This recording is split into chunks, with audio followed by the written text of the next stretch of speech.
Social classes in the United States, that's what we're talking about in section 8.4 of Stratification and the Sociology of Leadership. Social classes are difficult to define. The social mobility characteristic of class systems means that social position might change during a person's lifetime. And not only that, but usually, depending on what class you're in, you actually identify with the class above. There are 4 general rankings: upper class, middle class, working class, and lower class. So upper class is 5% of the population. There's the uppers, which are the very wealthy. 1% carry 50% of the wealth in the United States. There's the lower uppers, which are those folks who generally carry quite a bit of income and quite a bit of wealth, but are not of the wealthy elite. And when we look at leadership within those classes, of course, the higher the class, the more likely they are to have strong leadership in place to help maintain the income and wealth that they enjoy.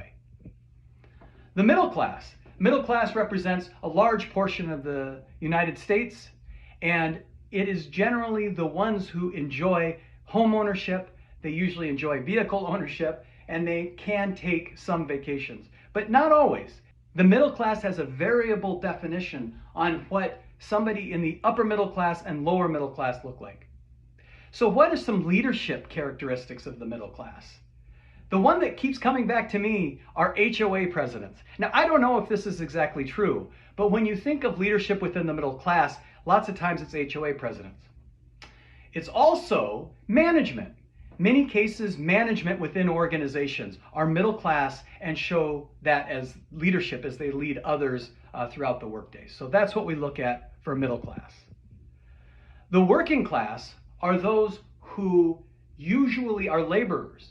And what's interesting in the United States, a lot of times laborers make more money than people in the middle class.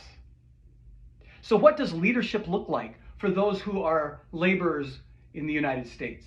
And then lower class. And lower class are those folks who are usually in poverty and just above, barely make ends meet, that they live paycheck to paycheck. Leadership in the lower class is usually grassroots, and it's usually community-based. There is a great TikTok that I will link to in this section to show the perception of income inequality within the United States. So when we look at CEO leaderships of Fortune 500 companies, the average salary is $10.5 million, and the average salary of an American worker is about $60,000. 95% of CEOs are white, 95% are male, which of course is disproportionate within what we see within the United States, where 64% of the population is white and 51% of the population is female. So why do we see this disparity? There's a lot of questions, a lot of discussion to be had on social classes in the United States.